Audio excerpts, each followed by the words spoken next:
একসঙ্গে তিনটি বাছুর জন্ম দিল একটি গাভী। চুয়াডাঙ্গার দামুড়হুদা উপজেলার ছোট দুধপাতিলা গ্রামে ঘটেছে এই বিরল ঘটনা। রবিবার সকালে ঘটে যাওয়া এই ঘটনায় আনন্দে ভাসছে গরুর মালিক পরিবার ও গ্রামবাসী। বাছুর হতে গিয়ে অসাধারণ ঘটনা যে একটা নাই, ওর পেটে তিনটে বাচ্চা আছে। মর্জিনা আক্তার জানান, গাভীটি গর্ভবতী হলেও কখনো অস্বাভাবিক কিছু লক্ষ্য করেননি তারা। তিনটি সুস্থ বাছুর পেয়ে তারা অত্যন্ত খুশি।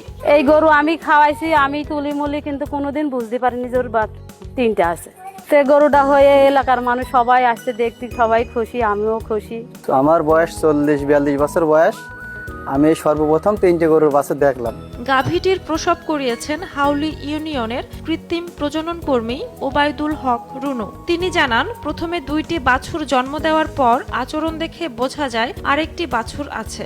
পরে গাভীটি 3য় বাছুর প্রসব করে। তার জীবনে এটাই প্রথম এমন অভিজ্ঞতা। আমি একটা বাচ্চা ডেলিভারি করার পরে ফের আরো একটা বাচ্চা ডেলিভারি করলাম। করার পরে গরু দাঁড়িয়ে গেল, আমি হাত মুখ ধুয়ে আবার আমি রওনা দেওয়ার জন্য প্রস্তুত হচ্ছি। এমন সময় গরু আবার ফের সচ্ছে উঠছে। এমন টাইমে ফের আরো একটা বাচ্চা ডেলিভারি করি। এরকম 3টা বাচ্চা গরুর হয়। এটা আমাদের অঞ্চলে মানে চুয়াডাঙ্গা জেলায় এটাই প্রথম আমার মনে হয়। আর আজকে থেকে 9 মাস 10 দিন আগে এই গরুটার আমি ইনসেমিনেশন করেছিলাম। এখন গ্রামে মানুষের মুখে মুখে এই খবর।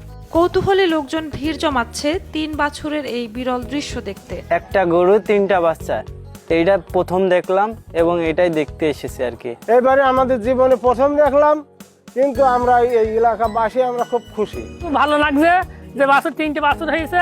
খুব আমাদের আনন্দ, খুব ভালো আছে। বাছুর 3টে খুব ভালো আছে। হরমোন বা সুপার ওভিউলেশনের কারণে একসাথে একাধিক বাছুর জন্ম নেওয়া সম্ভব বলে জানান জেলা কৃত্রিম প্রজনন কেন্দ্রের উপপরিচালক ডক্টর আ.হ.ম শামীমুজ্জামান। এই ঘটনা অস্বাভাবিক নয়, বরং বিরল বলে জানান তিনি। জেলা কৃত্রিম প্রজনন কেন্দ্রের উপপরিচালক হিসাবে আমরা তাদেরকে তদারকি করছি। তদারকি করতে তাদেরকে পরামর্শ দিচ্ছে বাছুরগুলো এখন পর্যন্ত সুস্থ আছে। এই বাছুরগুলো যেন আরও সুস্থ থাকে সেই জন্য আমরা তাদের সাথে যোগাযোগ রাখছি এবং তাদেরকে ভালো পরামর্শ দিচ্ছে যাতে বেশি বেশি করে তারা বাছুরগুলিকে দুধ খাওয়ায়। বর্তমানে গাভী ও 3টি বাছুরই সুস্থ রয়েছে। গরুর মালিক মর্জিনাও নিজের সন্তানের মতো বাছুর 3টিকে লালন পালন করছেন। ঝুমা মৃধা, বৈশাখী সংবাদ।